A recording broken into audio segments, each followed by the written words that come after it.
Former CIA agent reveals Keanu prevented presidential assassination. A former CIA operative just dropped the biggest bombshell about Keanu Reeves that will blow your mind.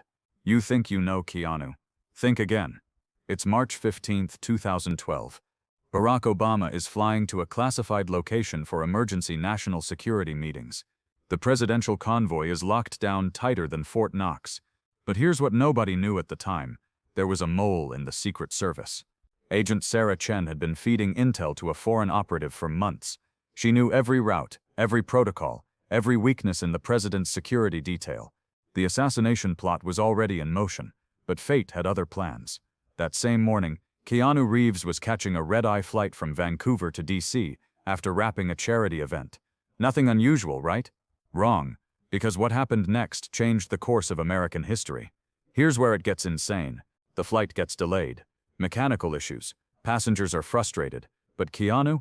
He's just sitting there, calm as always, reading a book about motorcycle maintenance. Classic Keanu, right? Then this happens. A nervous man in a cheap suit keeps checking his watch, sweating bullets, making hushed phone calls. Most people would ignore it. But Keanu? He's been training for action movies his whole career. He notices things. The man drops his phone. Keanu, being the gentleman he is, picks it up to return it. But the screen is still on, and what he sees makes his blood run cold. A text message. Eagle lands at 1400 hours. Window closes at 14:30. Are you ready? Now most people would think it's business jargon, but Keanu's been around enough military consultants and security experts for his movies. He knows what Eagle means in Secret Service code. It's the president. But here's the kicker. Keanu remembers something from his John Wick research. His military advisor mentioned that presidential movements are never discussed on civilian phones, ever. This is a massive red flag. So what does Keanu do? He could mind his own business. He could assume he's overreacting, but that's not who Keanu Reeves is. He follows his gut.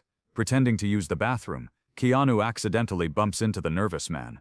In that split second, he uses a sleight-of-hand technique he learned for a magic scene in The Matrix to swap the man's phone with a dummy phone from the airport gift shop. Genius move. Back in his seat, Keanu scrolls through the messages. What he finds makes his hands shake. Detailed floor plans of a government facility, photos of Secret Service agents, and most terrifying of all, a countdown timer. 3 hours, 47 minutes, 22 seconds. The assassination is happening today. But who does he call? The FBI? What if they don't believe him? What if there are more moles? What if calling the wrong person triggers the attack early? Then Keanu remembers something. During his preparation for Point Break, he met a retired CIA operative named Marcus Torres. The guy was legendary. 30 years of service, clean record, completely off the grid since retirement. Keanu still has his number. The phone call that saved America. Marcus, it's Keanu. I know this sounds crazy, but I think someone's trying to kill the president today. Most people would laugh. But Marcus Torres has seen enough to know that crazy doesn't mean impossible, and he knows Keanu isn't the type to make things up. Tell me everything, fast. Keanu explains the phone, the messages, the countdown. Marcus is silent for 30 seconds that feel like hours. Then, Keanu, you just uncovered Operation Blackout. We've been hunting this cell for 2 years. Where are you right now? The flight is boarding. The nervous man is getting agitated, looking for his phone.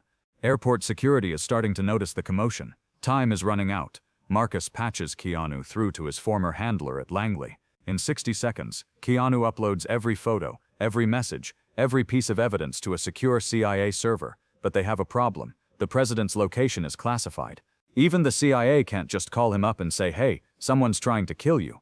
There are protocols, procedures, chain of command, all of which take time. They don't have. That's when Keanu does something that breaks every rule in the book. He calls the White House switchboard. This is Keanu Reeves. I need to speak to President Obama. It's a matter of national security. The operator almost hangs up.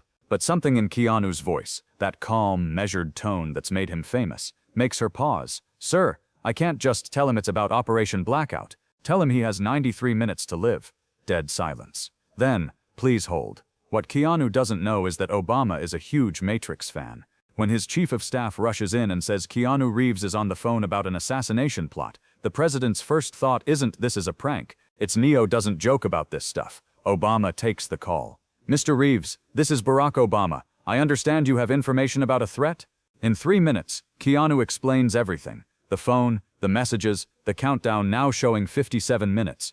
Obama is asking questions, taking notes, already signaling his security detail. But here's the thing about assassination plots. They're not just about killing the target. They're about chaos. About making sure even if the first attempt fails, the backup plan succeeds. And the backup plan is already in motion. Agent Sarah Chen, the mole, gets word that their communications have been compromised. Instead of aborting, she activates Protocol 7. If you can't kill the president at the target location, kill him wherever he is. Obama's motorcade is already en route to the secure facility. But now Chen knows they know. She radios ahead to her accomplices positioned along the route. The trap is sprung. Mile marker 47 on a closed highway outside D.C. Two black SUVs create a roadblock. The presidential limo has nowhere to go. Secret Service agents are reaching for their weapons when, bang, but it's not gunfire. It's the sound of Keanu Reeves' motorcycle landing on the roof of the first SUV. See, while everyone was focused on the phone calls and the FBI raids, Keanu was doing what Keanu does best, taking action. He borrowed a police motorcycle from Reagan National Airport and followed the presidential convoy, just in case. What happens next is pure John Wick. Keanu slides off the motorcycle, rolls across the SUV's hood, and through the passenger window in one fluid motion. The would-be assassin inside doesn't even have time to aim before Keanu disarms him with moves that would make Neo proud. The second SUV tries to ram the presidential limo, but Keanu's already there. He grabs the steering wheel, yanks it hard left, and sends the vehicle careening into a concrete barrier. Threat neutralized, but Agent Chen is still out there. Still has access to presidential security protocols. Still has one last card to play. She activates a locator beacon hidden in the president's briefcase. A beacon that triggers a drone strike from a compromised military unit she's been feeding information to for months. The final countdown. 30 seconds. Keanu spots the drone through the limo's sunroof. Military grade, armed with precision missiles, already locking onto the beacon's signal. Most people would panic. Run. Except defeat. Keanu Reeves grabs the briefcase and starts running. Not away from the limo. Away from everyone else. Drawing the target away from the president. Away from the Secret Service agents. Away from innocent people. The drone follows. Missile locked. 15 seconds. Keanu reaches the overpass, pulls back his arm like he's throwing the discus in the Olympics, and hurls that briefcase as far as humanly possible. 10 seconds. 5. Boom. The missile hits empty asphalt 200 yards away from any human being. The explosion lights up the sky, but everyone is safe. America's guardian angel had just saved the president. Here's what happened next that will give you chills. President Obama walks up to Keanu, who's sitting on the curb, catching his breath, probably wondering if his motorcycle insurance covers presidential protection duty, and Obama says, "Thank you." Not "Thank you, Mr. Reeves." Not "The nation owes you a debt." Just "Thank you," like one human being to another. That's when Keanu does the most Keanu thing possible. He looks up and says, "Anyone would have done the same thing." But that's not true. Anyone wouldn't have done the same thing.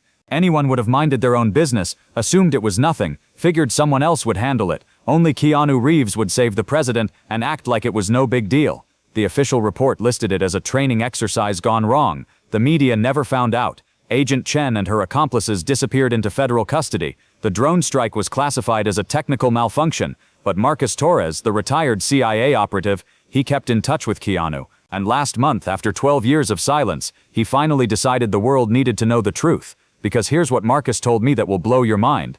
This wasn't the first time Keanu had prevented a disaster. It wasn't even the second. The motorcycle crash he avoided in 2008, that was a drunk driver heading straight for a school bus.